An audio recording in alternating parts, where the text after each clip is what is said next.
Hello internet, and welcome back to a new video. So today we're talking how to get better FPS in Siege. Something that I know a lot of people struggle with because Siege is quite a graphically intensive game. Well, I should rephrase, Siege is quite a CPU intensive game. And with the current way that Siege works, using the DirectX graphics API, a lot of people tend to run into the 100% CPU bug and having a lot of the processes run on their CPU, while their graphics card does a lot of standing around, for lack of better terms. However, Ubisoft have recently released their new Vulkan API, the new Vulkan launcher for Siege, and this changes the game, quite literally. Basically, a very quick rundown of what this means is everything that happens in a game is controlled by a combination of both the graphics card and the processor, or the CPU. All the processors, everything you see in the game is done on these two pieces of hardware. So with DirectX, which is what Siege currently uses, it utilizes the CPU or processor for a large percentage of the commands and processes that happen in the game. Now, what Vulkan does differently is that it shifts a lot of those processes and a lot of the workload onto the graphics card, which reduces performance bottlenecks. So for people that have, for example, the 100% CPU bug with an Intel CPU, Vulkan fixes that issue. It shifts a lot of the workload onto the graphics card, freeing up a lot of the space on the CPU. Now, outside of the CPU bug, Rainbow Six is an incredibly CPU intensive game. I know a lot of players that have Intel CPUs that have the bug, but even those that don't, like for myself, I've got an AMD Ryzen chip, but I still struggle to get good frame rates because it's just, there's so much stress on the CPU. So there are quite a few other different things we can do to also get some higher frame rates, get some uncapped frame rates in Siege. So we're going to be running through the absolute A to Z, everything you need to do to get the absolute maximum frame rate out of your copy of Siege.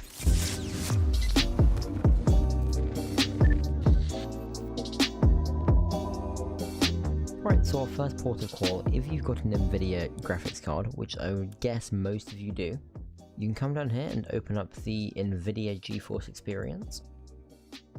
And then once this is opened, you come up to the top left corner here, drivers, and then make sure you've updated to the latest drivers. It will literally say right here on the screen if you haven't got the most latest version, and you literally click it to install it, and it will say Express or Custom Installation. If you just go with Express Installation, that will do it fine, and then you run that through. You should be on the minimum version of 441.87.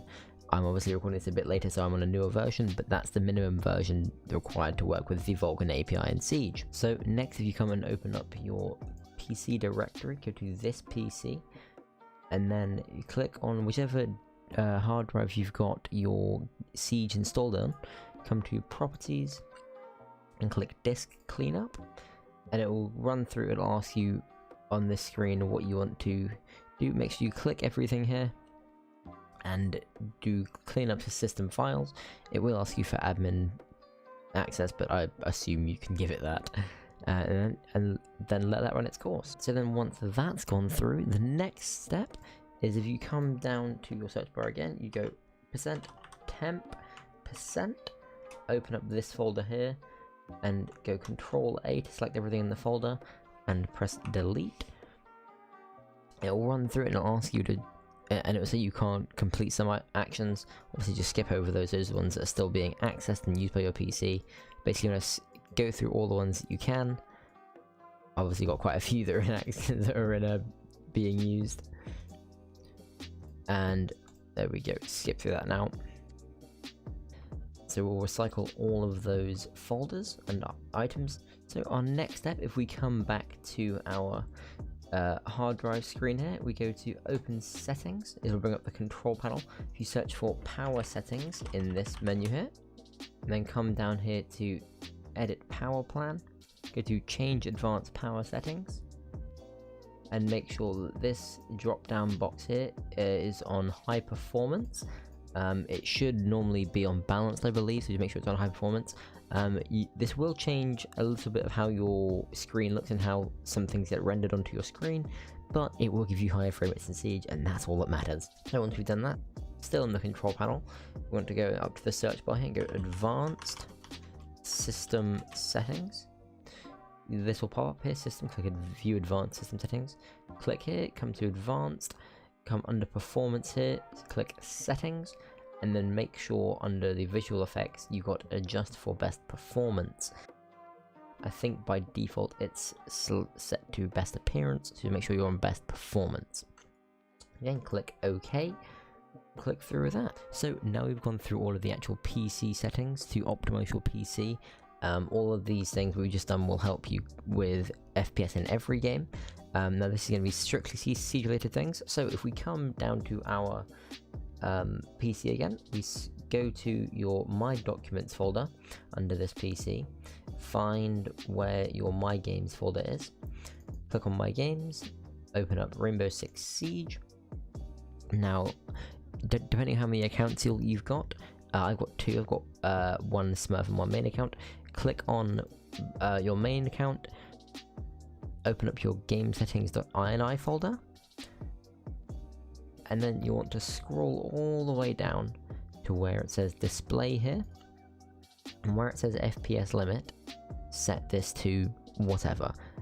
I have mine set at 360 because I know my PC will never get that high, and if it does get that high, I don't really want to go any higher because I wanted to conserve its power. So I've got mine set at 360, you can set yours at whatever you'd like, just make sure it's higher than your actual frame rate can get to, so that it's not hindering your frame rate. So again, then click save, and exit out of that. Right, next let's open up our Siege, and again, when we open up Siege through Steam, make sure you click the Rainbow Six Siege with Vulkan method, and we'll click play on that. Alrighty, so once your Siege copy is open, I want to open the Task Manager with Ctrl-Alt-Delete, or however you choose to do it. Open up your Task Manager, come down to wherever under the apps Rainbow Six Siege is, right click, go to Properties, and then under Compatibility here, you want to come down and make sure you've got Disable Full Screen Optimization, and running this as administrator, you want to make sure these two are checked. So these boxes here have a tick mark in them. You'll click Apply, OK.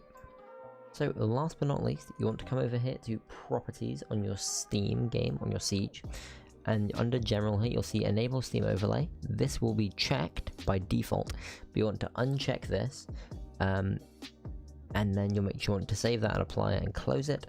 Right, and now we can finally jump into Siege itself.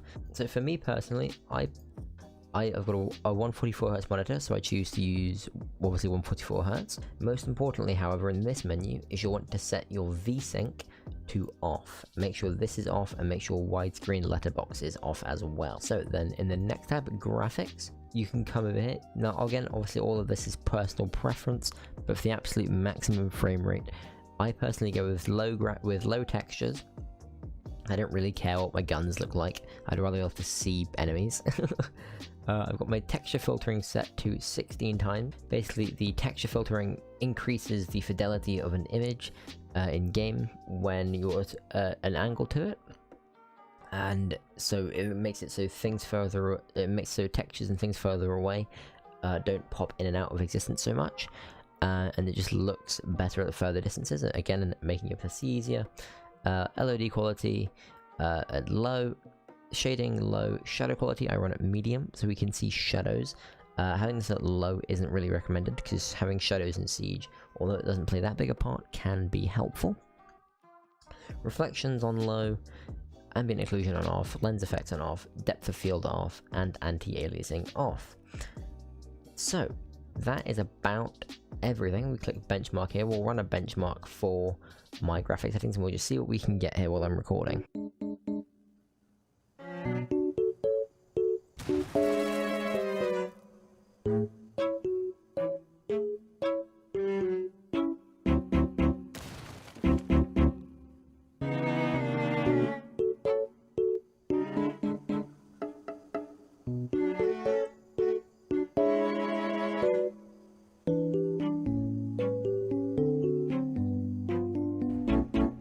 Perfect, so now we're done. You can see our average FPS was anywhere from between 170-ish to about 215. Now, normally, if you go back and look at any of my old videos, my FPS normally sits at around 130 to 150 when I'm in game. So having this massive, like 40 to 50 FPS increase really pushes my gameplay up to the next level.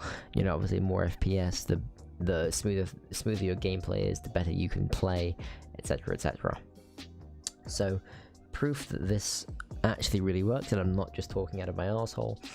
I hope you guys have enjoyed this video. I hope this stuff is really informative for you, and I want you to let me know down in the comments whether you can get a better FPS with this, whether all these tips have helped, and I want you to like and subscribe, ring that notification bell, and I will catch you all on Friday.